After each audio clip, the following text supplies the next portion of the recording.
इसकी भित्ति है, दीवार है, इसमें चित्र बनाए गए हैं। वैसे पूरे संसार का चित्र जगन्नाथ ने ही बनाया है, जगन्नाथ के द्वारा ही बनाया गया है। वो मुरलीधर भी हैं, उनके अनेक नाम हैं, तो जगन्नाथ मुरलीधर, ठीक है। जो विधि का विधान है और विधानसभा है वह किसके हाथ में है? जगन्नाथ के हाथ में है। और इस रूप में आप इस प्रकार से इसको दो तीन संदर्भों में रख सकते हैं। एक तो जगन्नाथ मुरलीधर और दूसरा विधानसभा। तो जो विधान है वह किसके द्वारा बनाया जाता है? सारे विधान किसके द्वारा चित्रित किए जा रहे हैं? जगन्नाथ के द्वारा चित्रित किए जा रहे हैं। इस प्रकार से जगन्नाथ मुरलीधर को याद कर सकते हैं। एक और चित्र है बुद्ध का गृह त्याग,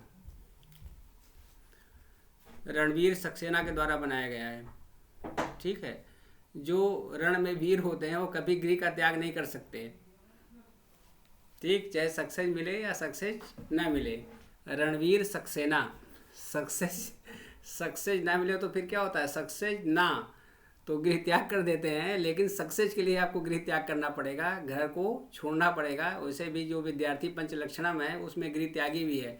तो रणवीर सक्सेना ने बुद्ध का गृह त्याग का चित्र बनाया था। इसको बैठ वो कर लीजिए दिमाग में भी। ये प्यासा ऊँट भी पूछा गया था, विश्वनाथ के द्वारा बनाया गया है। तो हे विश्वनाथ, आपके नाथ रहते कोई भी प्यासा नहीं रह सकता, चाहे ऊँट ही क्यों ना हो, ठीक है। तो यह है।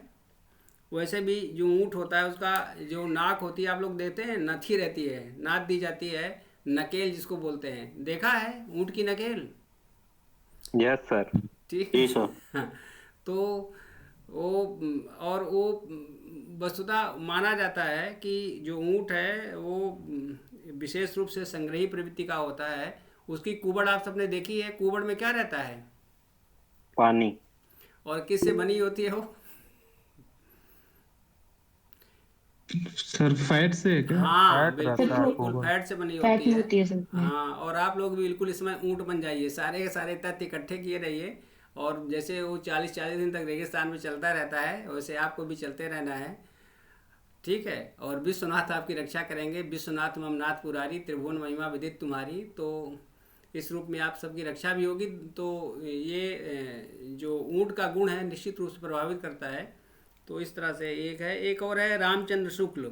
रामचंद्र शुक्ल का पराजय की पीड़ा है, पश्चाताप है, प्रतिशोध है। तो ये सारे की सारी चीज़ें भगवान राम से जुड़ी हैं। पहले उन्होंने प्रतिशोध लिया, जो रावण ने हरण किया था माँ सीता का, उसके पश्चात सीता का निर्वासन हुआ। वह निश्चित रूप से पश्चाताप की अग्नि है। इसको हमने आपसे बताया था कि उत्तर रामचरितम किसकी रचना है? उत्तर रामचरितम सर भवभूत हाँ, भवभूत की है। इनकी दोनों इनकी रचनाओं में चरित्र जुड़ा हुआ है, उत्तर रामचरित और महावीर चरित, ठीक है। यहाँ पर महावीर का अभिप्राय महावीर हनुमान से नहीं है, महावीर का अभिप्राय राम से ही है। तो दोनों में है। उत्तर रामचरित मतलब राम का जो उत्तर चरित्र है, बाद का चरित्र है, उसमें भगवान राम पश्चाताप की पीड़ा में जलते रहते हैं। और भवभूति ने वहाँ सिद्ध किया है एका रसा करुण एव, सबसे मुख्य रस जो है वो करुणा का ही रस है। उसी से सारे रस निकलते हैं, श्रृंगार, वीर, रौद्र जितने भी हैं। तो वहाँ पर वो पूरे राम के पश्चाताप को दिखाए हैं। तो इस प्रकार से पश्चाताप, प्रतिशोध और पराजय की पीड़ा, पराजय की पीड़ा पूछा भी गया है विभिन्न परीक्षाओं में। तो इसको आप लोग दिमाग में रख सकते हैं, ठीक है। तो ये जो चित्र से संबंधित कुछ चीज़ें थी वो मैंने आपको बताई है। उसके बाद आते हैं, एक और है चमन सिंह का नाम आप लोगों ने सुना है? जी सर। बताइए क्या जानते हैं? सर ये शायद शाहजहां के समय के थे सर। शाहजहां के समय में चमन नहीं थे। चमन अभी आधुनिक काल के हैं, मेरठ के निवासी हैं। इन्होंने चित्रकला और मूर्तिकला पर 50 से अधिक पुस्तकें लिखी हैं और सर्वाधिक अंतर्राष्ट्रीय चित्र प्रदर्शनियाँ आयोजित की हैं और इसलिए बहुत विख्यात हैं। किरण इनकी पत्नी हैं, वो भी चित्रकार हैं। तो इसका हमने बनाया था चित्रों का चमन जब खिलता है अंतर्राष्ट्रीय प्रदर्शनी में दिखता है। कोई गाना था कभी कलियों का चमन जब खिलता है, तो हमने कलियों के चमन को चित्रों का चमन कर दिया है, ठीक है। और फिर इस प्रकार से चित्रों के चमन से आप लोग जोड़ सकते हैं। मूर्तिकला और चित्रकला पर 50 से अधिक पुस्तकें लिखी गई हैं और अंतर्राष्ट्रीय स्तर पर विभिन्न प्रकार की इन्होंने चित्रों की प्रदर्शनियां आयोजित की हैं और ये मूलतः मेरठ के रहने वाले हैं। ठीक है, तो इस प्रकार से जो किरण हैं वो भी चित्रकार हैं, इनकी पत्नी हैं। तो चित्रों का चमन जब खिलता है ऐसे दिमाग में बैठा सकते हैं। ठीक है, चित्रों का चमन, चमन माने क्या होता है, कोई बता सकता है?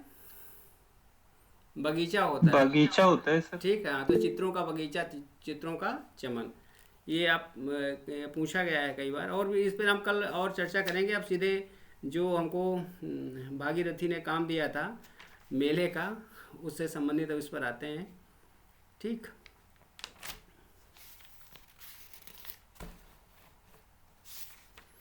एक बड़ा ख्याल है, बड़ा कव्वाली की धुन पर बड़ा ख्याल का प्रवर्तन किसके द्वारा किया गया था? और टप्पा शैली, ये सुल्तान हुसैन सरकी कहाँ के हैं? जौनपुर। जौनपुर के। इन्होंने कव्वाली की धुन पर बड़ा ख्याल किया था और टप्पा शैली का प्रवर्तन किया था। तो हमने इसको इस तरह से बनाया है कि जब हम बड़ा ख्याल करते हैं, बड़ा ख्याल माने क्या होता है? ध्यान होता है। ठीक है, ख्याल करना, लोग कहते हैं नहीं इसका ख्याल कर रहे हैं, इस प्रकार से आ रहे हैं।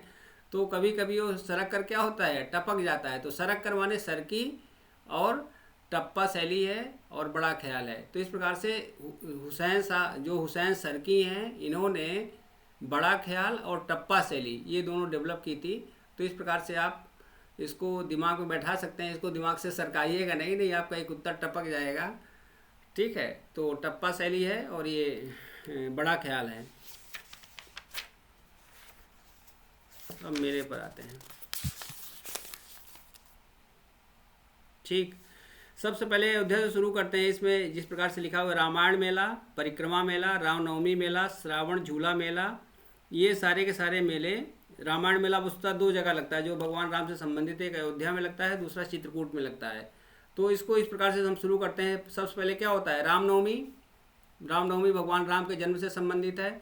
उसके पश्चात है श्रावण झूला। जब जन्म होता है तो क्या किया जाता है? झुलाया जाता है।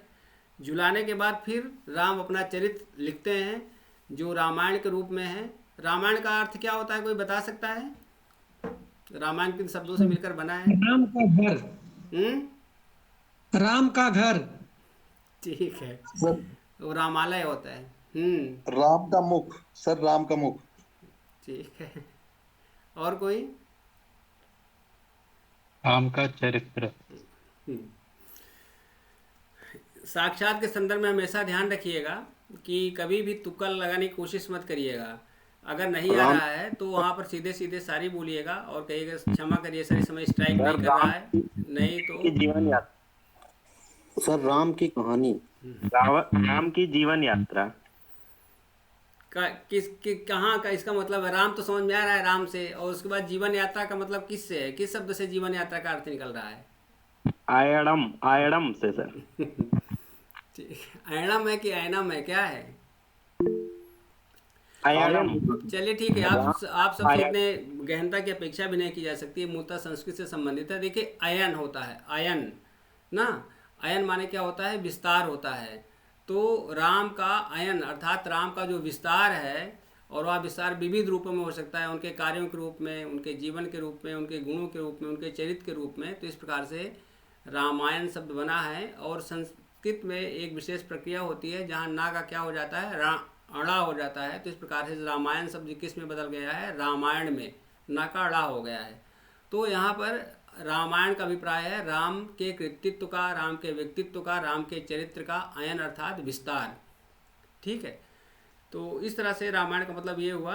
अब भगवान के राम के चरित्र का फिर क्या होता है? विस्तार होता है और पूरा संसार उसकी क्या कर रहा है? परिक्रमा कर रहा है। आज भी उन्होंने वह मानदंड स्थापित कर दिया है कि पूरा संसार उसकी परिक्रमा कर रहा है। आप सब अभी जो विश्व धरोहर पुरस्कार मिला है, किस किस ग्रंथों को मिला है राम के चरित्र? सर लोकलोचन और पंचतंत्र है और एक रामचरितमानस। रामचरितमानस। ठीक है। तो इस प्रकार से ये रामचरितमानस में जो टिप्पणी की गई है उसमें यही बताया गया है कि यह ऐसा चरित्र है, ऐसी गाथा है जो पूरे संसार के चरित्र का निर्माण या पूरे संसार को आज भी आलोकित कर रही है। तो इस रूप में देखिए यहाँ पर ये सारे के सारे मेले जो हैं अयोध्या में ही लगते हैं। भगवान राम का आप जानते हैं कि अयोध्या में जन्म हुआ था, ठीक है, राम जन्मभूमि है, इस पर सभी लोग परिचित हैं। तो कुल मिलाकर के इसको आपको कैसे ध्यान में रखना है, रामनवमी राम के जन्म के लिए, उसके बाद श्रावण झूला, झूले में झुलाया जाता है। उसके बाद फिर क्या होता है, रामायण मेला, राम के चरित्र का विस्तार होता है और यह विस्तार केवल अयोध्या तक सीमित नहीं रहता, चित्रकूट तक जाता है और आगे भी जाता है। तो ये रामायण मेला अयोध्या में भी है और चित्रकूट में भी है। उसके पश्चात परिक्रमा, आप सब जानते हैं, वहाँ पर जो भी अयोध्या गए होंगे इसमें तमाम लोग अयोध्या से जुड़े भी हैं, परिक्रमा की जाती है। परिक्रमा भी यहाँ पर वस्तुतः चित्रकूट में भी की जाती है, पंचकोशी परिक्रमा करके है। तो यहाँ पर हम आपको ये बताना चाह रहे हैं कि कैसे आपको दिमाग में रखना है। अयोध्या में 4 मेले हैं, ये वस्तुतः न केवल राम से बल्कि हम लोगों से भी संबंधित हैं, नर और नारायण दोनों से संबंधित हैं।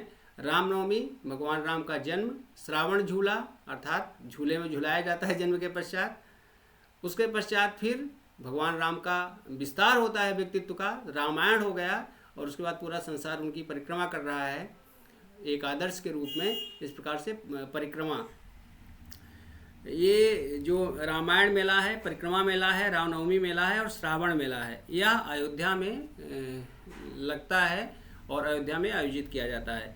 और जो रामायण मेला है अयोध्या के साथ साथ चित्रकूट में भी, इसको आपको दिमाग में रखना है। ठीक है, क्लियर हो गया, कहीं कोई दिक्कत तो नहीं है? यह बात समझ में आ गई? रामनवमी है, ठीक, उसके बाद नवमी के बाद फिर क्या होगा, बच्चा पैदा होता है, झूले में झुलाया जाता है, झूलना, रामायण हुआ, और रामायण के बाद फिर परिक्रमा हुई। ठीक है, रामायण मेला 2 जगह है, कहाँ है, अयोध्या में भी है और चित्रकूट में भी है। ठीक, यह हो गया। उसके बाद भगवान राम के बाद फिर किसका स्थान है? ऐसा यहाँ पर कोई स्थान नहीं, को बड़ छोट कहा था अपराधु, ना कोई बड़ा है ना कोई छोटा, सब एक ही सत्ता के आयाम है। हम आते हैं राम के बाद भगवान शिव पर आते हैं। भगवान शिव से संबंधित जैसे कैलाश मेला है, बटेश्वर मेला है, गणगौर मेला है, राम बारात मेला है और नवरात्रि मेला है। आप लोग बता सकते हैं ये मेले कहाँ होते हैं? कोई? आगरा। आगरा। सारे के सारे मेले क्या हैं? आगरा में हैं। ठीक है, तो कैलाश से भगवान शिव की कल्पना करिए, वो क्या करते हैं, बारात आगे लेकर के चलते हैं। कैलाश से भगवान शिव बारात आगे लेकर चलते हैं। आगे माने क्या हो गया, आगरा हुआ। उसके बाद फिर उनकी बारात में कौन रहते हैं? बटेश्वर पशु। बटेश्वर मेला भी रहता है, और बटेश्वर मेला वस्तुतः किसका है? पशुओं का है। एकमात्र ऐसे देवता हैं जो अपनी बारात में भूत प्रेत पिशाच, कल उस दिन हम अनंत दर्शन की बात कर रहे थे शंकर में, तो बटेश्वर मेला ये पशु में है। और किसके लिए लेके चलते हैं? उनके साथ में पशु के साथ कौन रहता है? गण भी रहते हैं। गणगौर मेला किसके लिए चलते हैं? गौरी के लिए चलते हैं। ठीक है, और यहाँ ये भी कर सकते हैं कि गौरी वहाँ पर बाट जो रही हैं, जैसे आपको दिमाग में बैठाना हो। और फिर इसी को राम बारात मेला भी यही लगता है, और फिर नवरात्रि मेला। तो इस प्रकार से आपको यहाँ पर इसको बैठाना है। कैलाश है, आगे बारात लेकर चलते हैं। किसकी बारात लेकर रहे हैं? यहाँ पर राम बारात है, तो शिव की बारात की जगह आप शिव की बारात कर सकते हैं, राम बारात कर सकते हैं। दिमाग में आपको बैठाना है कि जो शिव के संदर्भ में कहा जाता है कि शिव बार बार कहते हैं कि भगवान राम ही कहते हैं, शिव द्रोही मम दास कहावा, सो जन मुझ सपने नहीं पावा। अगर कोई शिव का द्रोही है और सोचता है कि मेरा दास है, वह मुझे नहीं प्राप्त कर सकता है। तो दोनों एक दूसरे की पूजा करते हैं, शिव राम की और राम शिव की पूजा करते हैं, इसलिए राम शिव शब्द भी मिलता है। तो आपको यहाँ पर देखना है कि कैलाश से आगे शिव पशुओं को साथ में लेकर गौरी के लिए बारात लेकर के चलते हैं। ठीक है, और उसके बाद जो गौरी हैं वह ऐसी वैसी नहीं हैं, वह नव दुर्गा के रूप में है, और जिसकी उपासना किसके रूप में की जाती है? नवरात्रि के रूप में। नवरात्रि मेला है। वस्तुतः नवरात्रि शब्द शुद्ध शब्द है कि नवरात्र? नवरात्र है। तो और नवरात्र किससे संबंधित है? गौरी से संबंधित। तो देखिए यहाँ पर पूरी की पूरी चीज़ें किससे जुड़ी हुई हैं? शिव से, उनके गण से, गौरी से, फिर गौरी की उपासना सबसे अधिक किस रूप में की जाती है? नवरात्रि के रूप में की जाती है। तो इस प्रकार से यहाँ पर कैलाश हो गया, गणगौर हो गया, कैलाश के साथ पशु हैं, बटेश्वर मेला पशुओं का हो गया, और उसके बाद राम बारात है चल रही है, और उसके बाद नवरात्रि।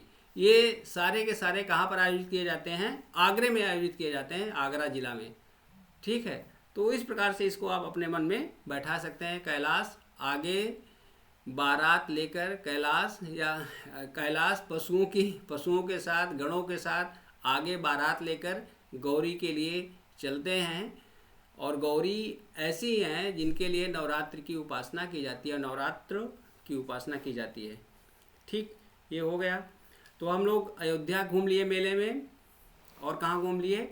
आगरा घूम लिए। अब उसके बाद फिर चलते हैं, राम हो गए, शंकर हो गए, अब कृष्ण के पास चलते हैं, मथुरा। ठीक है, मथुरा में कौन कौन सा मेला लगता है? गुड़िया मेला लगता है, कंस मेला लगता है, हरिदास जयंती मेला है, और ध्रुपद मेला है, झूला व देव छठ मेला है। ये मेले हैं, गुड़िया मेला, कंस मेला, हरिदास जयंती मेला, ध्रुपद मेला, झूला व देव छठ मेला। ठीक है, तो इसको आप सब जानते हैं कि हरि थे, अर्थात यहाँ पर हरि का अभिप्राय किससे? भगवान कृष्ण से है। हरि ने कंस को क्या किया था? मार दिया था, मारा था। तो आप लोग ये नाग पंचमी का त्यौहार होता है, नाग पंचमी के त्यौहार को और कौन सा त्यौहार कहा जाता है? उसमें गुड्डे और गुड़िया बनाए जाते हैं। सर गुड़िया कहा जाता है। हाँ, गुड़ियों को क्या किया जाता गुड़िया है?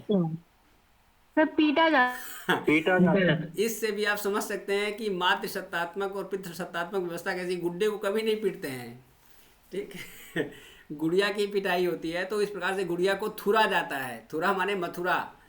तो हाँ, इसको आप इस प्रकार से बना सकते हैं, हरि ने कंस को गुड़िया की तरह थुरा, ठीक है, गुड़िया की तरह थुरा, और जिससे उसको छठ मिला है ना, जिससे उसको छठी का दूध याद आ गया। ठीक है, बात समझ में आ गई? अब केवल एक छूट रहा है, द्रुपद भी यहीं में, द्रुपद मेला जो है, ध्रुपद मेला मथुरा में भी है और वाराणसी में भी है। ठीक है, तो ये इस प्रकार से आप गुड़िया हो गया, गुड़िया की तरह थुरा गया। कंस को कहाँ थुरा गया? मथुरा में थुरा गया। किसने थुरा? हरि ने थुरा, और उसको फिर देव छठ मेला है, मतलब उसको छठी का दूध याद आ गया। तो इस प्रकार से आप इनको मथुरा में देखिए, कंस सीधे सीधे वहीं से जुड़ा हुआ है, और कंस कहीं कुछ है नहीं कंस मेला।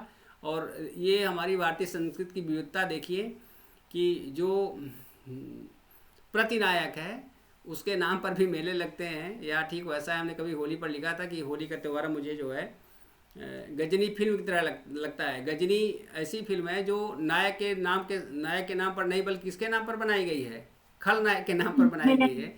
इसी प्रकार से मथुरा में भी खलनायक जो है उसके नाम पर मेला लगता है, कंस का मेला है। ठीक है, आशा है कि आप लोग अब मथुरा का भ्रमण कर लिए होंगे। किसको थुरना है, किसको बचाना है, इसको ध्रुपद रूप में। हाँ बताइए सर। एक इसमें लिखा हुआ है कंस वध मेला, एक हमीरपुर में भी दिखा रहा है सर, ये अपवाद में नहीं हो सकता सर? कंस वध, जी हमीरपुर में दिखा रहा है सर, परीक्षा वाणी में। अच्छा जी सर, हमारे पास परीक्षा वाणी ही है जहाँ से मैं देख रहा हूँ, और इसमें तो हमें ऐसा दिख नहीं रहा पेज है। में देखिए सर, 53 पेज में कंस मेला के जस्ट ऊपर लिखा हुआ है कंस वध मेला हमीरपुर। तो हो सकता है कंस वध है इसमें, तो जो हमारे पास न्यू एडिशन यहाँ पे नहीं। अगर ऐसा है तो अपवाद की बात नहीं है, तो सामान्य चीज़ है। ठीक है, वहाँ पर कंस मेला है और यहाँ पर कंस वध मेला। देखिए, कंस का वध कहीं भी हो सकता है, जहाँ पर भी कंस रहेगा, इस प्रकार के मामा रहेंगे, उनका वध वो हमारे पुर में भी हो सकता है, तुम्हारे पुर में भी हो सकता है, कहीं पर भी हो सकता है। तो इस प्रकार से ऐसे आप इसको मैं इसको देख लूँगा। हालांकि इसके लिए जो सर्वश्रेष्ठ स्रोत है वह जो उत्तर प्रदेश का सूचना प्रसारण मंत्रालय की पुस्तक उसको भी देख लिया जाएगा। लेकिन अगर ऐसा है तो कोई दिक्कत की बात नहीं है। ठीक है, आप दोनों को याद कर सकते हैं। ठीक वैसे ही जैसे ध्रुपद मेला है, ध्रुपद मेला दोनों जगह लगता है, मथुरा में भी लगता है और वाराणसी में भी लगता है। यहाँ पर अभिप्राय किस है? आप अभिप्राय ध्रुपद क्या है? एक गायकी है। और इसी प्रकार से कंस क्या है? कंस, अर्जुन, राम, रावण, ये हर जगह पाए जाते हैं। कहीं पर भी इनका वध किया जा सकता है, कहीं पर इनकी पूजा की जा सकती है। जो जैसा रहता है वैसा चीज़ें मिल सकती हैं, तो ठीक है, इसको भी देखा जा सकता है। आप इसकी स्क्रीनशॉट भेज दीजिएगा, ठीक है, लोग सर्च कर लेंगे, ग्रुप में भेज दीजिएगा उसको। उसके सर पश्चात हरिदास जयंती भी वृंदावन में है शायद। हरिदास जयंती भी है बिल्कुल मथुरा। इसीलिए तो हमने हरि बोला था ना, हरिदास जयंती जो है मथुरा में, मतलब सबसे पहले तो इसीलिए मैंने हरि का नाम लिया ना। हरि ने कंस का, वृंदावन भी दिखा रहा है। हाँ तो वृंदावन अलग से जिला है, मथुरा में ही है ना, जी जी। मथुरा ठीक है, मथुरा में ही वृंदावन है, ठीक है। बट सर एक बार क्या हुआ था ना सर, वृंदावन दे दिया था ऑप्शन में, मथुरा हटा के मथुरा और वृंदावन दोनों दिया था। नहीं तो वृंदावन में ही लगता है, ठीक है। हाँ सर, इसीलिए ठीक है। बच्चों को कंफ्यूजन है। जी सर। सर शेयर कर दिया मैंने। ठीक है, ठीक है। जी। कैलाश गौतम की एक कविता है जिसमें वो वृंदावन का उल्लेख करते हैं। इसमें मुझे ठीक ठीक याद आ नहीं रही। वो कहते हैं कि मन का वृंदावन होना, हाँ, मन का वृंदावन होना है इतना आसान नहीं, वृंदावन तो वृंदावन है, कोई घर दालान नहीं, ठीक है। मन का वृंदावन होना है इतना आसान नहीं, वृंदावन तो वृंदावन है, कोई घर का दालान नहीं। मतलब घर का कोई दालान नहीं है कि आप हर चीज़ को उसको बना सकते हैं। तो जहाँ हरि रहेंगे वहीं वृंदावन रहेगा। आपके मन में जैसे हरि आएंगे वैसे ही वृंदावन भी आ जाएगा। वृंदावन, वृंदावन क्या होता है? तो तुलसी। तुलसी। बिल्कुल। और वैसे भी वृंदा क्या होती है? वृंदा और हरि की शादी होती है, आप सब जानते हैं, ठीक है। तो इस प्रकार से वृंदावन में ही हरि निवास करते हैं, ऐसे इसको बैठा सकते हैं। अब उसके पश्चात फिर देवा शरीफ मेला है, यह बाराबंकी में लगता है, ठीक है। तो देव की जो शराफत है वो बार बार उसको बका जाता है, कहा जाता है। देवा शरीफ है ना, तो देव की शराफत, ठीक है। और बाराबंकी माने क्या हुआ? बार बार देव की शराफत का वर्णन, या जो भी आपको दिमाग में इस प्रकार से रखना है, देव की शराफत बार बार कही जाती है, बार बार दोहराई जाती है, या बार बार आप जो उसमें शब्द लिखा है अगर वही रखना चाहते हैं तो बाराबंकी माने बार बार बकी जाती है। जो शराफत है उसे हकीकत में बार बार बका जाना भी चाहिए, बका माने कहा जाना चाहिए, ठीक है। आप लोग कुछ देवों की शराफत का वर्णन कर सकते हैं, कह सकते हैं कि कौन ऐसे देव हैं जिनकी शराफत आपको सबसे अच्छी लगती है?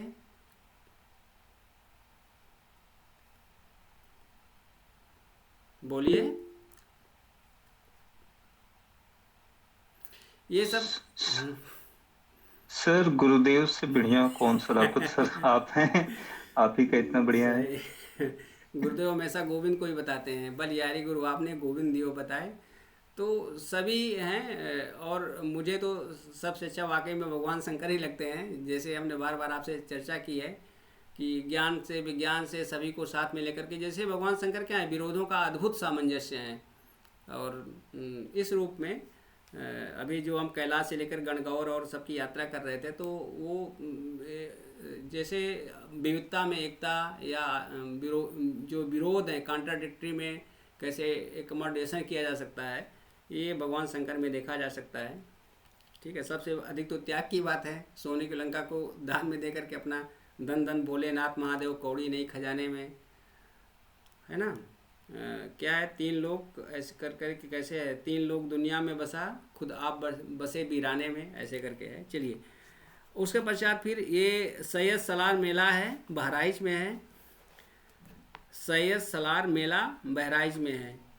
हम और दुनिया को नहीं जानते, लेकिन अपने घर को, घर के संदर्भ में कहा जाता है। अमिताभ बच्चन ने कोई एक गाना था कि तीरथ साला कैसे करके है, चारों धाम घरवाली, क्या है, तीरथ साला तीरथ कैसे है भाई, ससुरा तीरथ, नहीं इसमें याद आ रहा है सर, बिल्कुल याद नहीं आ रहा सर मुझे। ऐसे है, चारों धाम घरवाली करके है, तीरथ साला तीरथ ऐसे करके, ससुरा तीरथ सासू तीरथ, हाँ तीरथ साले साली, सब तीरथ से बढ़ करके है चारों धाम घरवाली। लेकिन यहाँ पर ठीक उल्टा है। जो हमारा साला है बिल्कुल बहरा है, सुनता नहीं है, और हमको लगता है जो बहराइच का मेला लगता है इन्हीं सालों के लिए लगता है, ठीक है, इसको आप ऐसे याद रख सकते हैं, सालार मेला बहराइच में है। सभी साले बहरे होते हैं, वो केवल अपनी दीदी की सुनते हैं। हम भी साले हैं, जहाँ जीजा का संदर्भ होता है तो फिर दीदी की आवाज़ सुनाई पड़ती है, जीजा की सुनाई नहीं पड़ती है।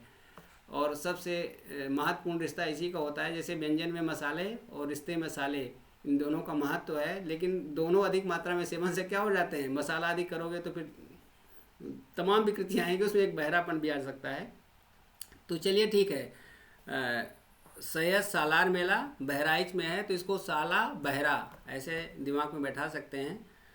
हालांकि इस भाव के साथ कि आप भी किसी न किसी के साले हैं, ठीक है, जितना उसको गाली देंगे वो आप पर भी पड़ेगी। उसके बाद फिर है सरधना मेला और नौचंदी मेला, या जो है मेरठ में लगता है, ठीक है। तो इसको ऐसे दिमाग में बैठा सकते हैं, मेरा सारा मेरठ माने क्या हो गया, मेरा, सरधना माने सारा धन चांदी में लग गया, नौचंदी मेरा सारा धन चांदी में लग गया। सरधना मेला मेरठ और नौचंदी मेला मेरठ, ठीक है।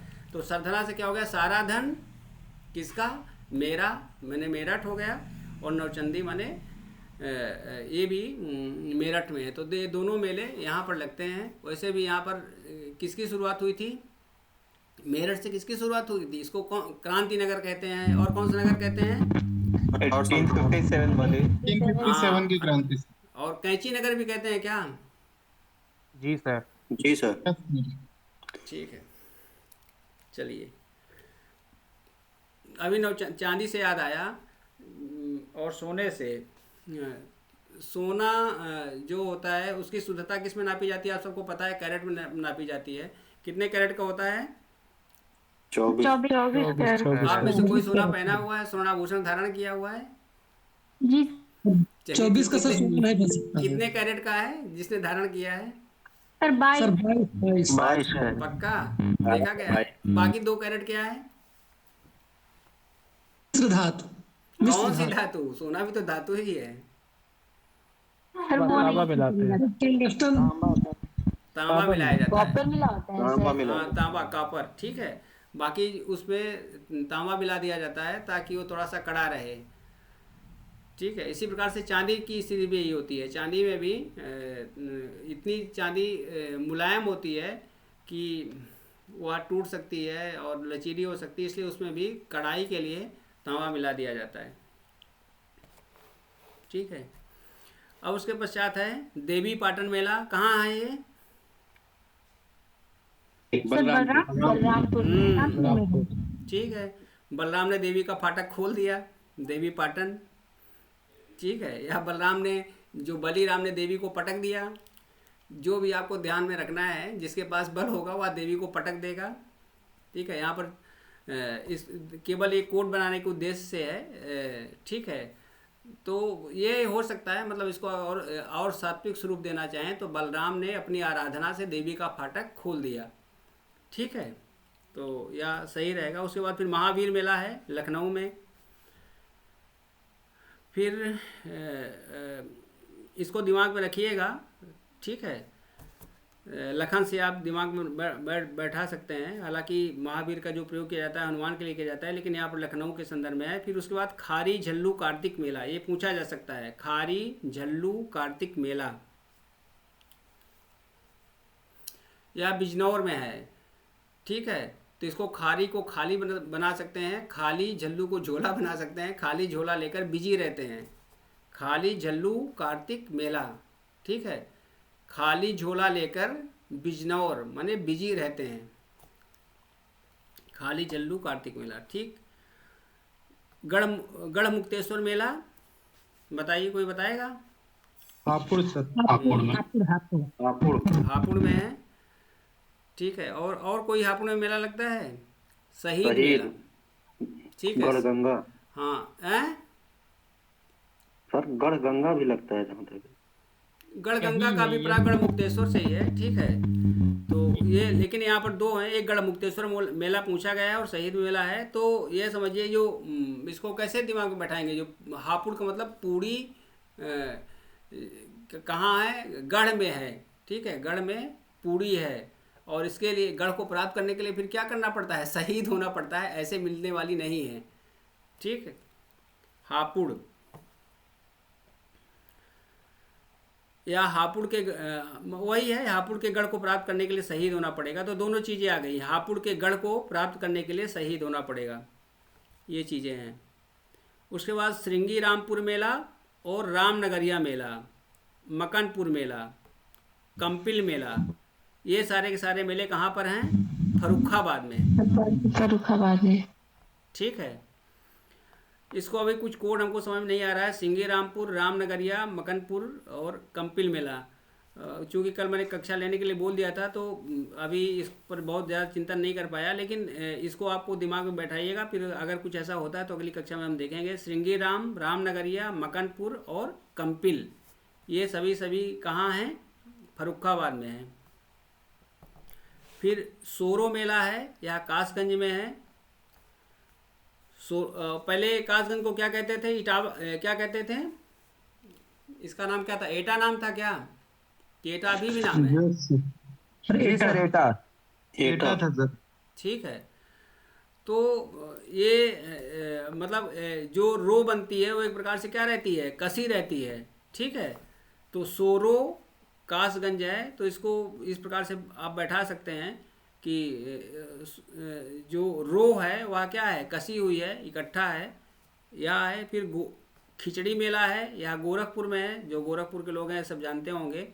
और वैसे भी जो खिचड़ी बनती है उसमें जो गाय है उसका घी अगर ना मिले तो फिर क्या वो बन सकती है? नहीं बन सकती है। तो इस प्रकार से यह बनाया जा सकता है। फिर शाकुम्भरी देवी का मेला सहारनपुर में, कल हमने आपसे चर्चा भी की थी, बताया भी था कि शाकुम्भरी देवी का सहारा है ना, शाकुम्भरी का सहारा। या ऐसे कर सकते हैं इस समय, जैसे ठंडी का मौसम है तो को सब ज़्यादा क्या खाई जाती है? साग खाई जाती है। साग माने क्या होता है? हरी सब्जियां होती है ना, जो हरी पत्तियां, विशेष रूप से जैसे पालक है, चने की साग है, जिसको आप लोग साग बोलते हैं, वह वस्तुतः शाक है। सही शब्द उसका साग शब्द तद्भव है और इसका तत्सम क्या होता है? शाक होता है। तो इस समय साग का ही सहारा रहता है, उसी से पेट भरता है। ठीक है, और संस्कृत में हम लोग पढ़ते थे साग प्रिया पार्थिवा, जो राजा होते हैं वो साग प्रिय होते हैं, मतलब पत्ते वाली सब्जियां खाते हैं। तो अगर आप लोग पत्ते वाली सब्जियां खा रहे हैं तो अपने आप को राजा ही समझिए। उसके बाद फिर नक कटैया मेला है वाराणसी में। भगवान शंकर के जो गण होते हैं वो सब क्या हैं? किसी का नाक कटा रहता है। गांव में हम कभी कोई सुने थे कि ऐसन बराती ना एक देखा आबा तक, जिया होय धका धक, केहू के एक मूड़ केहू के दुई मूड़ ना, केहू के एक आँख केहू के दुई आँख, केहू बिना आँख के टाके टकाटक। तो इस प्रकार से केहू के एक नाक केहू के दुई नाक, केहू बिना नाके के सूंघे, कैसे के होंगे, जो भी हो इस प्रकार से। तो ये चीज़ें हैं। नक कटैया मतलब भगवान शंकर से याद कर सकते हैं। नक कटैया मेला है, वहाँ पर जो नाक कटी है, कान कटी है, सभी लोग रहते हैं। अंडकूट मेला भी है, माँ अन्नपूर्णा उनके साथ में है वाराणसी में। ठीक है, फिर ददरी पशु मेला है, यह कहाँ है? बलिया में। बलिया में है। ठीक है, तो ये तो ऐसे भी याद रहेगा, और ना याद हो तो बलमा को दाद करवा दीजिए, खाज करवा दीजिए। ठीक है, तो ददरी पशु मेला सर हमारे यहाँ लगा हुआ है अभी मेला। हैं? सर अभी मेला लगा हुआ है हमारे यहाँ, ददरी मेला। क्या मिलता है वहाँ? निधि बताओ। सर फेमस तो ये इसीलिए है, पशु के लिए, बाकी ऐसे उसके अलावा सारी चीजें, झूले वगैरह सब लगे होते हैं। ठीक है, तो ठीक है, फिर ददरी से याद रहेगा, मुख्य रूप से पशुओं के लिए है, तो ठीक है। और यहाँ पर ऐसे आप याद कर सकते हो, बलमा की चदरी, बलमा की ददरी, जो भी आपको याद रखना हो उस प्रकार से याद कर सकते हैं। गोविंद साहब मेला है, यह अम्बेडकर नगर में है। देखिए यहाँ पर भी साहेब है और अम्बेडकर में भी क्या जुड़ा हुआ है? बाबा साहेब जुड़ा हुआ है। ठीक है, तो गोविंद साहब मेला कहाँ पर है? जो बाबा साहब के नाम से जिला बना है, अम्बेडकर नगर में। से इस प्रकार से दोनों को साहब से जोड़ सकते हैं। कालिंजर मेला है, ये पूछा गया है। कालिंजर का किला भी है, कहाँ है बताइए? बांदा बांदा में है बांदा सर। में है। ठीक है, तो कालिंजर का किला याद रहेगा तो ऐसे भी आप सबको याद रहेगा। ठीक है, उसके पश्चात है गोला गोकर्ण नाथ मेला, या कहाँ है? ये भी पूछा है। लखीमपुर खीरी में। तो इसको आप ऐसे याद कर सकते हैं, खीर का गोला, गोला गोकर्ण नाथ का मतलब लखीमपुर खीरी हो गया। खीरी से क्या हो गया? खीर, और गोला से खीर का गोला, फिर ये नहीं भूलेगा आपको। ठीक, बेरिया घाट मेला है, या हरदोई है। तो इसको आप ऐसे याद कर सकते हैं, ये चलने की बिरिया कहाँ जाना पड़ेगा, हरि के पास ही जाना पड़ेगा। जो चलने की बिरिया, चलने की परिया या चलने की पारी आती है ना, बिरिया लोग कहते नहीं हैं। बिरिया का मतलब क्या होता है, समय होता है, ठीक है, चलत बिरिया ऐसे आता है। तो अंततः हमको कहाँ जाना पड़ता है, हरि के पास ही जाना पड़ता है। या हमारा जो बिरिया माने क्षण होता है, हमारा हर जो बेरिया है या वस्तुतः हर की दी हुई है, जब वो चाहेंगे उनके पास रहेगी, जब चाहेंगे वो हरण कर लेंगे। बस बाकी सारी चीज़ तो ये ढाई घाट मेला कहाँ है, शाहजहाँपुर में। कैसे याद है अर्चना आपको?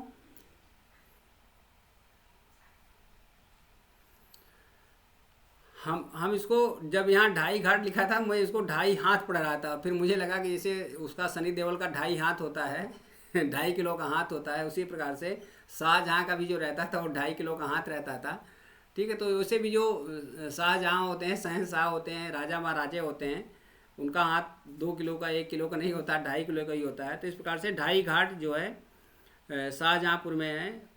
और फिर बाल सुंदरी देवी मेला यह कहाँ है? बुलंदशहर में है। बुलंदशहर में है, ठीक है। तो बाल सुंदरी की बुलंदी ऐसे दिमाग में रख सकते हो। बाल सुंदरी माने दुर्गा माँ के बारे में ही कहा जाता है, और वो बाल्यावस्था से ही सुंदर थी। उसके पश्चात फिर विंध्याचल मेला सबको पता है, मिर्ज़ापुर में। और क्रिश्चियन मेला ये भी मेरठ में है, सरधना में, यहाँ पर भी है, क्रिश्चियन मेला भी है यहाँ पर। तो ये जो मुख्य मेले थे ये हम आपको बता दिए। आशा है कि आप लोग उसको इससे लाभान्वित होंगे। अब कल का क्या होमवर्क है? सर उत्तर प्रदेश के जो पहले से पक्षी अभ्यारण्य, सर वन्य जीव अभ्यारण्य करा दीजिए। ये हो गया एक बार, लेकिन एक बार फिर से हो जाएगा तो अच्छा रहेगा। चलिए ठीक है, वन्य जीव अभ्यारण्य के बारे में चर्चा हो जाएगी। और ये जो ताल है यूपी में वो भी एक बार, क्योंकि वो हमेशा भूल जाते हैं। ताल, हाँ सर, जो ताल झील, ठीक है, झील के बारे में हो जाएगा, इनके बारे में हो जाएगा। और अभी जो चित्रकला, लोक नृत्य कला, इसके बारे में छोटे छोटे कुछ जो बिंदु हैं वो हम आपको बता देंगे। और जो चित्रकला लोक कला, ठीक है। कल हमने आप सबसे साइंस के बारे में कुछ चर्चा की थी, जैसे सोडियम कार्बोनेट होता है और सोडियम बाई कार्बोनेट होता है ना, कहाँ पर इसका प्रयोग होता है बताइए? फिर एक वॉशिंग सोडा आता है, एक बेकिंग सोडा होता है। कौन होता है? फिर sodium by carbonate baking soda होता है और वॉशिंग सोडा कार्बोनेट होता है। ठीक है। बाई माने वहाँ पर बेकिंग हो जाएगा, वहाँ पर भी बा है, वहाँ पर भी बा है, ठीक है, बेकिंग, ठीक है। तो इस प्रकार से इसको आप दिमाग में बैठा सकते हो। सोडियम कार्बोनेट जो होता है वह वॉशिंग सोडा होता है, इसके काम में आता है। और जो बेकिंग सोडा होता है ये सोडियम हाइड्रोजन कार्बोनेट होता है। वो सोडियम कार्बोनेट होता है, सोडियम हाइड्रोजन कार्बोनेट होता है, ठीक है। एक प्लास्टर ऑफ पेरिस है, ये किससे मिलके बनता है? जिप्सम से बनता है क्या? Calcium sulphate. हाँ, कैल्शियम सल्फेट इंटू 10H2। इसका नाम है calcium sulphate. Plaster of Paris का नाम कैल्शियम सल्फेट है। और जिप्सम किसने कहा था? सर मैंने। आप सही हो, जिप्सम से बनता है। जब इसको पका हाँ, दिया जाता है, फॉर्मूला का अंतर होता है, एक में हाफ हो जाता है, एक में 2H2 हो जाता है। बिल्कुल बिल्कुल बिल्कुल। ये सेमी हाइड्रेट होता है, अर्धजल योजित होता है जिप्सम को।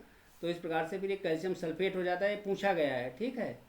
तो मतलब साइंस जो हमेशा प्रयोग में की जाती है, इसका प्रयोग मूर्ति बनाने में, शस्त्र चिकित्सा में, सब में होता है।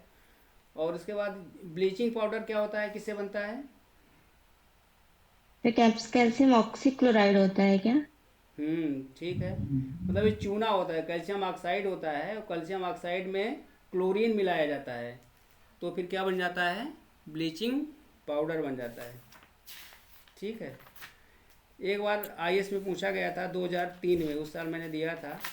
उस साल पूछा था कि जो टूथपेस्ट है उसमें किसका प्रयोग होता है, बता सकता है कोई? कैल्शियम क्रिस्टल होता है। ठीक है। सर फ्लोराइड का कैल्शियम कार्बोनेट का प्रयोग होता है, ठीक है, कैल्शियम कार्बोनेट का प्रयोग होता है। और जो दंत मंजन है उसमें मैग्नीशियम कार्बोनेट का प्रयोग होता है, ध्यान में रखिएगा। जो चूर्ण होता है पेस्ट में कैल्शियम किसका? कैल्शियम कार्बोनेट का। और जो दंत मंजन होता है मैग्नीशियम क्लोराइड का प्रयोग होता है, मैग्नीशियम कार्बोनेट का, सारी क्लोराइड बोलते हैं, ठीक है। तो इसको दिमाग में रखना है। और अभी जो सोडियम बाइकार्बोनेट है, अग्निशामक जो यंत्र होता है उसमें भी इसका प्रयोग किया जाता है, ठीक है। बेकरी उद्योग में इसका क्यों प्रयोग किया जाता है? क्योंकि ये इसमें से कार्बन डाइऑक्साइड गैस निकलती है, तो क्या होता है, वो फूलने लगती है ब्रेड, वहाँ पर भी कार्बन डाइऑक्साइड गैस निकलती है। तो कार्बन डाइऑक्साइड गैस क्या करती है, जलाने के लिए किसका प्रयोग किया जाता है? ऑक्सीजन का। और बुझाने के लिए कार्बन डाइऑक्साइड गैस, ठीक है। इसलिए इसका वहाँ पर प्रयोग किया जाता है। जब आप सबकी ऑफिस रहेगी, बैंक रहेंगे, तो वहाँ सब इसको आप लोग देखेंगे, ठीक है। तो फिर बस यहीं पर हम इस कक्षा का समापन करते हैं।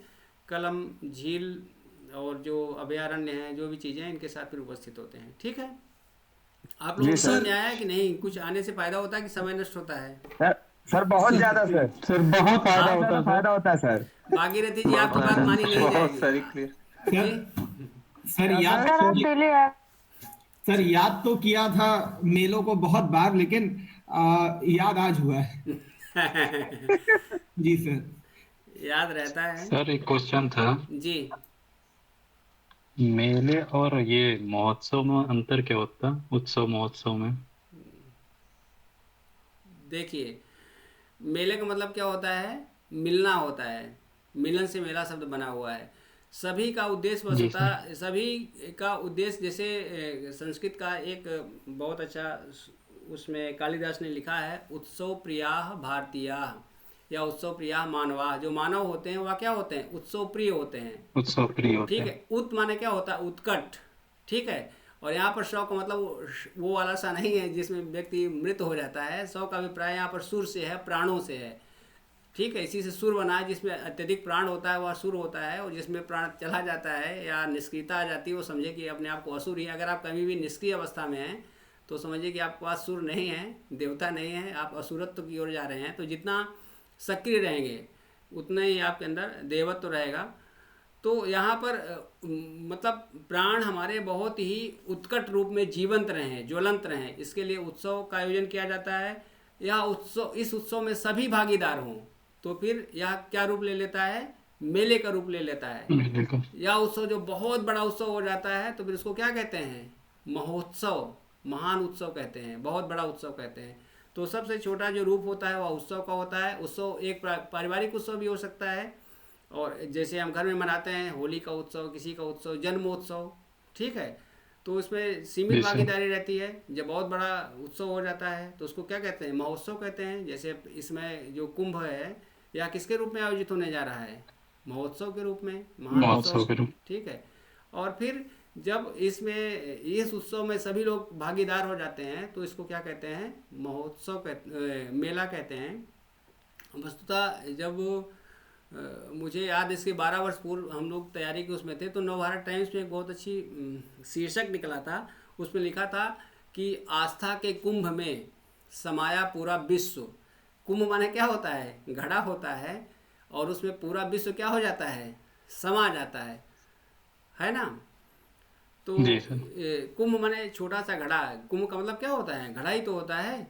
अब छोटी उस पूरे घड़े में पूरे संसार की आस्था क्या हो जाती है? समाहित हो जाती है। और वस्तुतः इसका जो प्रयोजन था, इसका प्रयोजन था कल्चरल इंटीग्रेशन। आप सोचिए कि आज तो ग्लोबल विलेज है, पूरी दुनिया जो है, कर लो दुनिया मुट्ठी में के भाव से जुड़ी हुई है एक दूसरे से। यहाँ कोई घटना घटित होती है पूरे संसार में फैल जाती है। लेकिन तब देखिए, जब संचार के साधन नहीं थे, तब हमारी संस्कृति का प्रचार प्रसार, जो अच्छी संस्कृतियाँ हैं, एक होता है कल्चरल इंटीग्रेशन होता है, सांस्कृतिक एकता होती है, संस्कृतियों को आत्मसात करना होता है, संस्कृतियों का आदान प्रदान होता है, सांस्कृतिक विनिमय होता है। तो उन सब के लिए ये जो कुंभ रहता था, एक प्रकार से सांस्कृतिक आदान प्रदान का भी पर्व होता था। दक्षिण भारत का कोई व्यक्ति यहाँ पर आ रहा है ना, और यहाँ से कुछ चीज़ों को सीख रहा है। और हम लोग भी ऐसा नहीं कि निष्क्रिय बैठे हुए हैं, हम लोग भी क्या करते हैं? उनसे चीज़ों को ग्रहण करते हैं। तो यह जो मेला होता है, यह मेला केवल व्यक्तियों का मेला नहीं होता है, संस्कृतियों का मेला होता है, व्यापार का मेला होता है, विनिमय का मेला होता है, और ढेर सारी चीज़ें हम सीखते हैं, जाते हैं। तो ये इसका एक बृहद उद्देश्य रहता था। और उसी के साथ साथ में यहाँ पर एक बार IAS में हमारे मित्र हैं कृष्णाकांत पाठक, IAS स्टाफ भी किए थे। और फिर सर्वश्रेष्ठ कलेक्टर का पुरस्कार भी उनको मिला। तो जो उन्होंने आईएएस का इंटरव्यू दिया था संयोग से, चूँकि यहीं तैयारी करते तो वहाँ पर पूछा गया था कि क्या मतलब होता है कल्पवास का, जो 1 महीने का कल्पवास होता है, इसकी सार्थकता किस रूप में आप देखते हो? कोई बता सकता है? चूँकि कुंभ लगा है, आप भविष्य में आप सब इंटरव्यू भी देंगे तो निश्चित रूप से पूछा जा सकता है। सर मेरे इंटरव्यू में सर कुंभ मेले से रिलेटेड था, और मैं काफी हद तक बता ले गया था। 1-2 चीज पे मैं थोड़ा सा डाउट गया तो मैं सॉरी बोल दिया था। क्या था सर? लेकिन कल्पवास वाला आप बता दीजिए सर, मुझे बिल्कुल नहीं पता है। आप सबका इंटरव्यू सेशन आयोजित हो जाएगा। यहाँ पर हम केवल एक झांकी प्रस्तुत कर रहे हैं कि भविष्य में इंटरव्यू के लिए भी हमको मिलाना पड़ेगा अपने मेले में, ठीक है? नहीं तो झमेले खड़े हो सकते हैं। यहाँ पर जो कल्पवास का अभिप्राय है उसे ढेर सारे अर्थ होते हैं। कल्प एक 4 युगों को मिल करके बनता है, और ये माना जाता है कि यहाँ 1 महीना अगर आपने रह लिया तो पूरा एक कल्प का निवास आपने कर लिया। जो इसका अर्थ है वस्तुतः, उसका अर्थ यह रहता है कि उसका जो भाव है, उसका जो महत्व है यह है कि जब यहाँ पर कोई कल्पवास करने आता है तो अपने जितने भी परिवार के लोग हैं उन सबको छोड़ करके आता है ना? तो इस प्रकार से जितना भी माया मोह है उन सब से मुक्त हो करके वह यहाँ पर आकर के रहता है। तो लड़ाई झगड़ा, प्यार, दुश्मनी, जितनी भी चीज़ें हैं सब एक किनारे हो जाती हैं, और उसको यहाँ पर एक तरह से मुक्त आत्मा के रूप में ना यहाँ पर निवास करता है। तो इसका जो सार्थकता है इसी में है। जैसे इस समय आप सभी लोग कल्पवासी के रूप में हो सकते हैं, क्योंकि आपको इस समय केवल अपना जो मोक्ष का साधन है वह क्या है, जो आपकी जो आपकी ये पाठ्य पुस्तकें हैं या उसका सिलेबस है, पाठ्यक्रम है, वही दिखाई पड़ता है। ठीक इसी प्रकार से जब यहाँ पर कल्पवास करते हैं तो लोग अपने घर परिवार, नातेदारी, रिश्तेदारी से दूर होकर के केवल परमात्मा की साधना करते हैं। और इसका यही अभिप्राय है। एक वाक्य में कल्पवास का अभिप्राय है राग द्वेष, सुख दुख, लाभ हानि, जय पराजय, इन सब से मुक्त होकर के वास करने का भाव। और अगर आपने एक क्षण भी इस प्रकार का जीवन जी लिया ना, तो ऐसा हुआ कि एक कल्पों का जीवन आपने ले लिया है, 4 युगों का जीवन आपने जी लिया है, ठीक है? तो आप सभी भविष्य में कल्पवासी बने या अभी भी कल्पवासी रहें, ताकि आपकी जो कल्पना है वह साकार हो और कल्प वृक्ष की तरह आपको ढेर सारा फल मिले। विशेष रूप से अभी जो आगामी परीक्षा है, प्रारंभिक परीक्षा का चरण आप सब प्राप्त करें। फिर हम कल फिर मिलते हैं, ठीक है? धन्यवाद। प्रणाम सर। नमस्ते। प्रणाम सर। प्रणाम।